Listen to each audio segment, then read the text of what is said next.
Hello guys, yam kuire live thadaba nangdre thabak sim yam khale Ngasidi tumusu yade aduna live atang thage yam kuiduna especially maroina pakhang Leisabi singi live thage hangningo hangbiro pakum lone pige theng budingna yam kuina su live tharodraba yam kuina su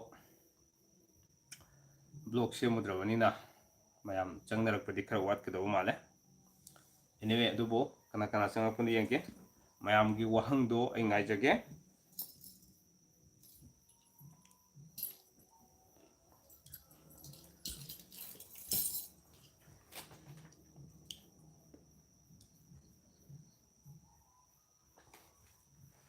okay mayam kamai to birge yam kuire mayam unadaba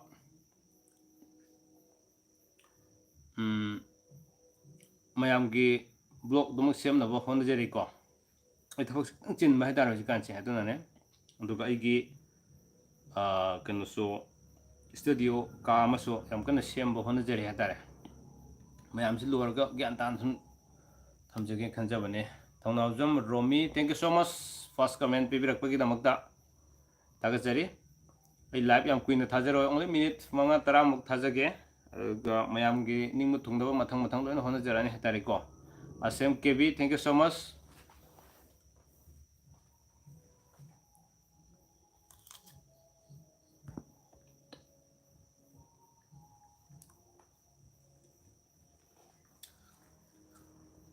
okay Manoranjan maruk kumba phawgdro amta yengbiro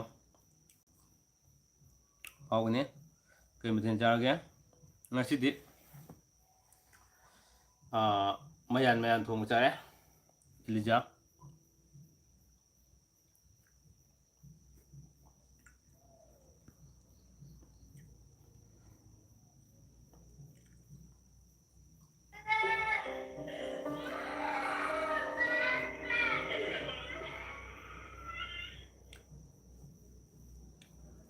ilija konthojam ko then adagi IB yam thagachari yam thagachari IB sing thank you so much agi side ki su thagachari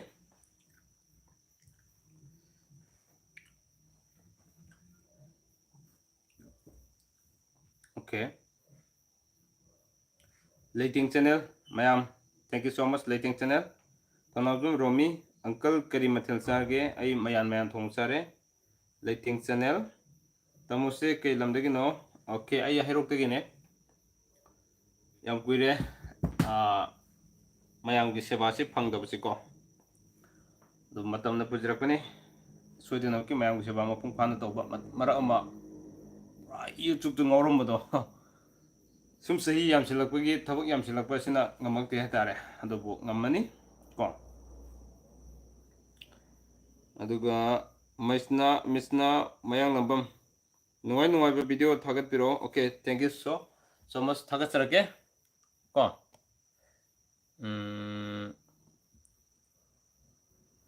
aduga chididi comment pagi ko ma'am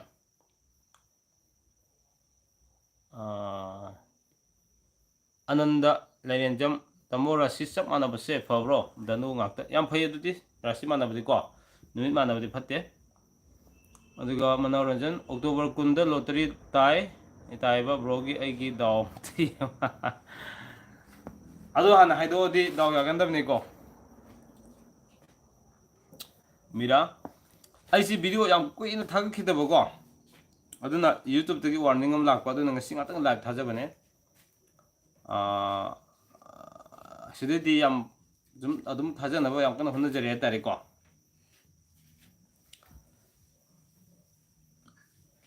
no week ni thojam hi kaka okay hi Laisram Robin topic se kari topic no bro yamna khangningi pakhang Leisabi singe hangningba hangbiro habani kaka se ke lamdagi no ilija konthojam ai herok tagi ne kuang wi yamdi yengbiyo bro Hoi kuwak maydi kuwak di yengadam ko. Yengsi angom menaka tamo karkat ka bris ka sana bro. Nupagi karamana nupi karamana habi gadam ko. Yamba nomajinga lewa kopoga kamay taon ke.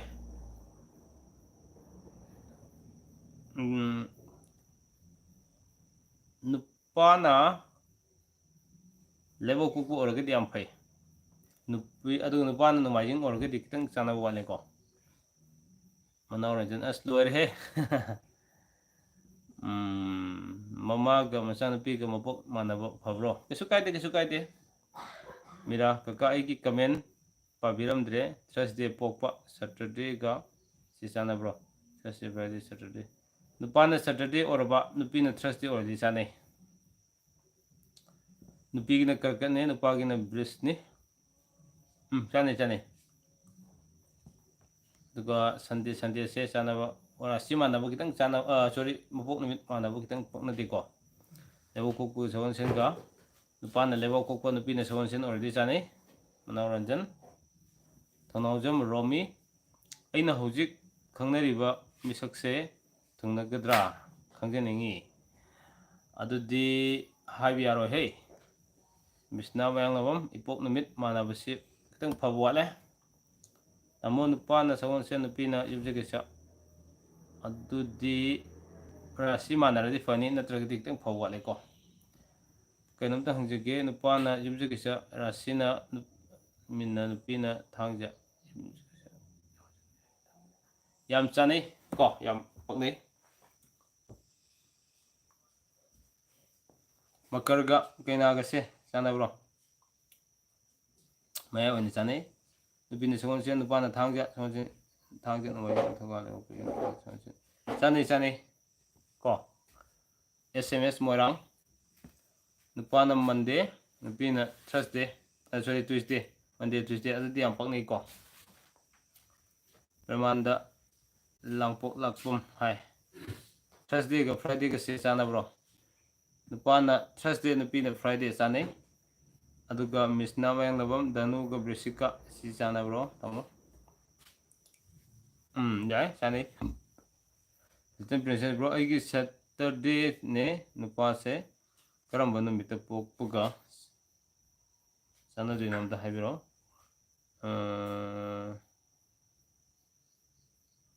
Little princess nupina Saturday pokpa hamne ko adu di nupa se Friday yare aduga Wednesday yare aduga Monday yare aduga pratima songtham nupina Monday se kari sanage nupina Monday already nupa Sunday aduga Friday aduga Wednesday ko adigi breast ga singhagadi mayai oina lay nupana mithul nu oibase magi punsida kari oibi yabage adudi habi yadre he rasida ka habi yadre Robin bro Friday poe khangnabadi leitri maikai se kalomdagi lakadaba mange lakadabadi nange hen nungsinaraba thungnaro wen khanbaduga tare adu habi yade aduga same KB nupana Wednesday rasina mes nupina Thursday Wednesday yam phai pakne dondon arongbam Sunday ga Wednesday ga nupana Sunday already chanei ko aduga premta abujam nupina bris nupana mithun jai chanei nupana Thursday nupina Tuesday Thursday, Friday, Saturday, Sunday, Monday, Tuesday. Paknay angang larik pabada mapukning sang kari palay ay bising adudi ay personal na hangbiro ko angang singi mapukning sang na bukon abududi tongana sum sanarase nupana Saturday nupina Tuesday Saturday Sunday Monday Tuesday yay paknay aduga Thursday ga tulog karamba koi jam asatombi Thursday gadi tulagadi nupina Thursday already nupana Wednesday Monday aduga Saturday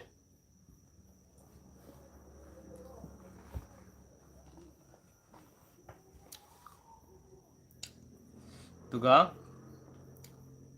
nupina singha nupana kari oi siang udra SMS morang Tuesday the pokpa nupi se sigi magun se kitang magun ye to ana torki ko han su to guram ne mabok numi ki magun singi matang da tombi ko jam Sunday se mai kai ju ko na hara ge mai kai hoi maro isi mabok numit rasi adu ne ko mai kai diam kai na maro idam ne nupana mar mai kai do rasi di yeng budi ai aduga hoi mabok numi si yeng budi ai ko adu da kai na maro oi diam ne da kana jit norem nupana ma koino bin tha gi di habira na ko Sunday khitang chana wale pin Friday nupana Tuesday Wednesday Thursday Friday chani duga pin Friday nupana Monday chana de pin Sagol sen nupana Thangja tung chana wale ko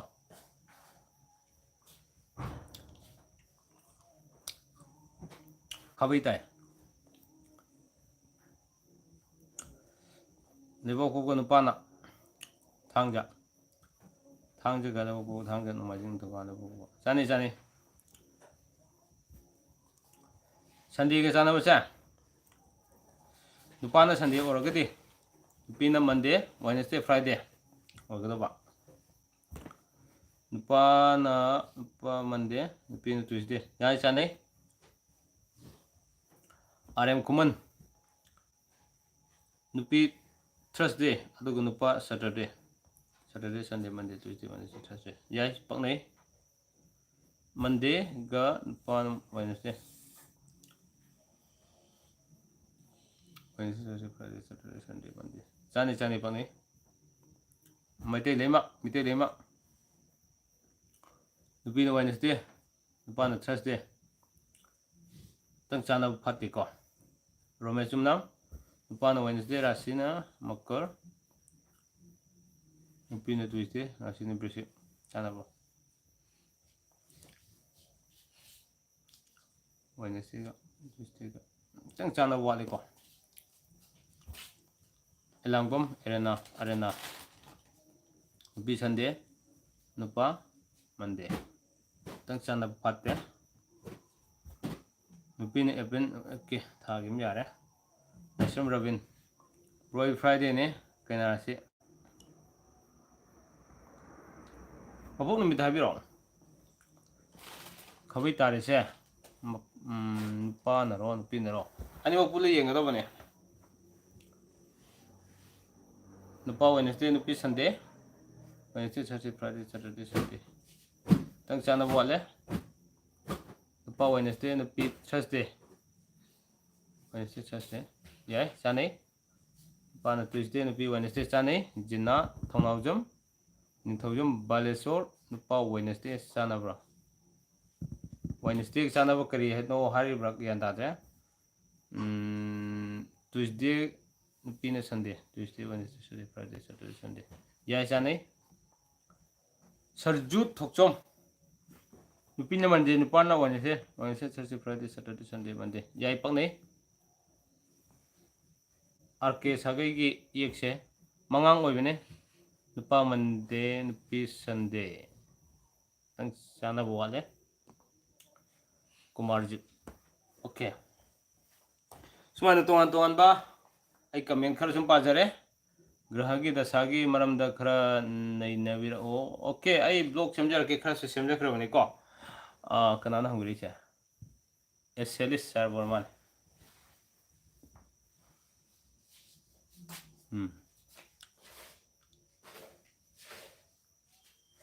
nupi na sine sena habiro na tre jeng khong khong nupa Wednesday nupi Saturday Wednesday Thursday Friday Saturday Sunday Wednesday chane okay ꯌꯥꯝ ꯀꯨꯏꯅ ꯊꯥꯔꯣꯏꯒꯤ ꯂꯥꯏꯞꯁꯤ ꯃꯌꯥꯝ ꯈꯤꯇꯪ ꯑꯩ ꯊꯕꯛꯁꯨ ꯈꯔ ꯂꯩ ꯀꯃꯦꯟ ꯈꯔ ꯁꯨꯝ ꯄꯥꯖꯔꯦ ꯃꯊꯪꯗꯒꯤ ꯑꯩ ꯐꯖꯅ ꯊꯥꯅꯕ ꯍꯣꯠꯅꯖꯒꯦꯀꯣ ꯕ꯭ꯔꯣ ꯑꯩ ꯇꯨꯏꯁꯗꯦ ꯃꯦꯁꯦꯖꯁꯦ ꯑꯗꯣ ꯅꯨꯄꯤꯅ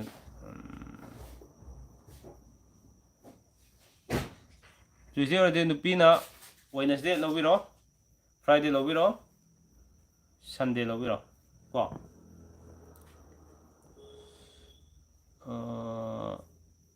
ꯑꯣꯔꯤꯀꯥ ꯁꯔꯥꯡꯊꯦꯝ ꯍꯥꯏꯔꯤ ꯃꯥꯅꯤ ꯅꯨꯄꯤꯅ ꯐ꯭ꯔꯥꯏꯗꯦ ꯅꯨꯄꯥꯅ ꯁꯦꯇꯔꯗꯦ ꯈꯤꯇꯪ ꯆꯥꯟꯅꯕ ꯋꯥꯠꯂꯦ ꯔꯥꯁꯤ ꯆꯥꯟꯅꯔꯗꯤ ꯐꯩ ꯌꯦꯛ ꯍꯥꯏꯕꯤꯔꯝꯃꯣ ꯅꯤꯡꯊꯧꯖꯝꯒꯤ ꯌꯦꯛ ꯃꯉꯥꯡꯅꯦ ꯃꯉꯥꯡ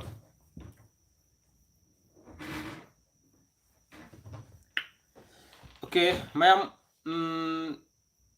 ꯌꯥꯝ ꯀꯨꯏꯔꯕꯒꯤ ꯇꯨꯡꯗ ꯂꯥꯏꯚ ꯊꯥꯖꯕꯗ ꯃꯌꯥꯝ ꯂꯣꯏ ꯂꯥꯛꯄꯤꯕꯁꯦ ꯌꯥꯝ ꯅꯨꯡꯉꯥꯏꯖꯩ ꯍꯥꯏꯇꯥꯔꯦ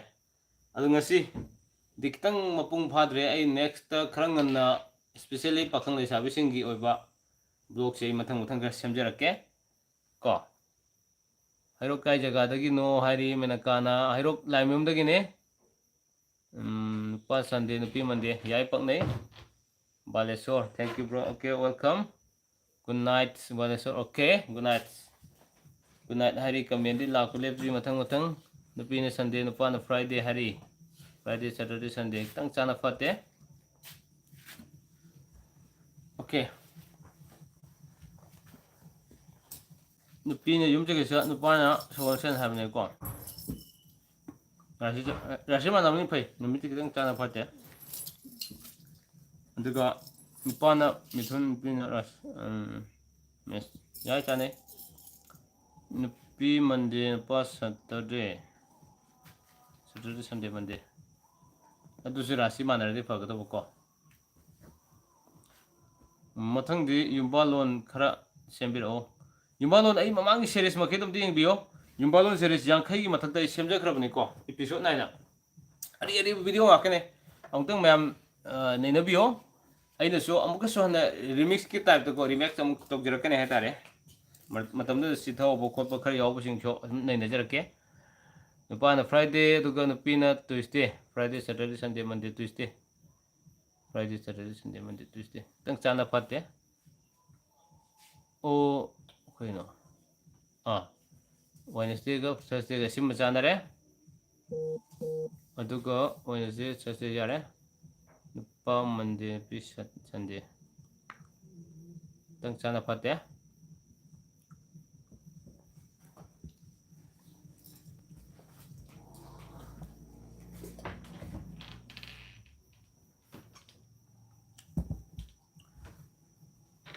ꯃꯌꯥꯝ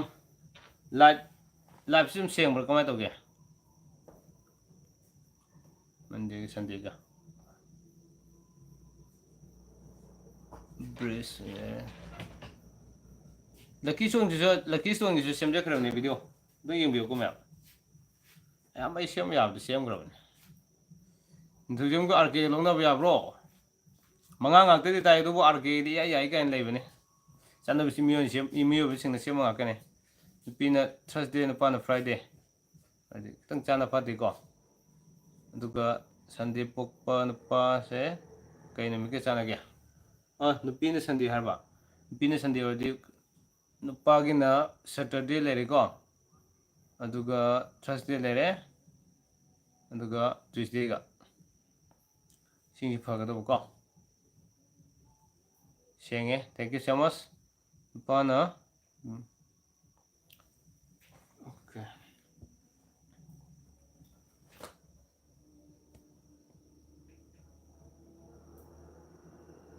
ꯃꯌꯦꯛ ꯁꯦꯡꯉꯦ ꯀꯩꯝ ꯇꯧꯗꯦ Anand thank you show much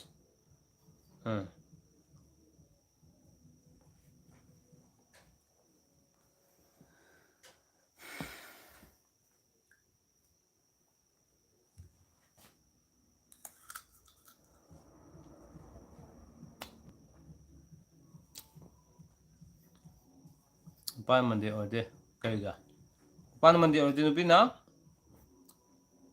Manipur digital marketing video ꯑꯣꯏꯔ ꯃꯥꯜꯂꯦ ꯅꯨꯄꯥꯅ ꯃꯟꯗꯦ ꯑꯣꯏꯔꯗꯤ ꯅꯨꯄꯤꯅ ꯇꯨꯏꯁꯗꯦ ꯋꯦꯗꯅꯁꯗꯦ ꯊꯔꯁꯗꯦ ꯁꯣꯔꯤ ꯇꯨꯏꯁꯗꯦ ꯊꯔꯁꯗꯦ ꯁꯦꯇꯔꯗꯦ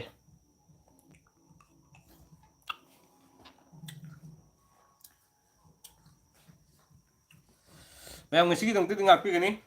ꯑꯩ ꯃꯊꯪꯗ ꯂꯥꯏꯚ ꯌꯥꯝ ꯉꯟꯅ ꯀꯨꯏꯅ ꯊꯥꯁꯦ ꯈꯤꯇꯪ ꯊꯕꯛ ꯈꯔꯁꯨ ꯂꯣꯏꯁꯤꯟꯒꯗꯧꯕ ꯂꯩꯕꯀꯣ ꯑꯗꯨ ꯌꯥꯝ ꯀꯨꯏꯅ ꯊꯥꯒꯤꯗꯕ ꯑꯗꯨꯅ ꯃꯔꯝ ꯑꯣꯏꯔꯒ ꯍꯌꯦꯡꯁꯦ ꯆꯌꯣꯜꯒꯤ ꯔꯥꯁꯤꯐꯣꯜ ꯑꯁꯤ ꯌꯥꯝ ꯉꯟꯅ ꯊꯥꯒꯠꯆꯅꯕ ꯍꯣꯠꯅꯖꯒꯦ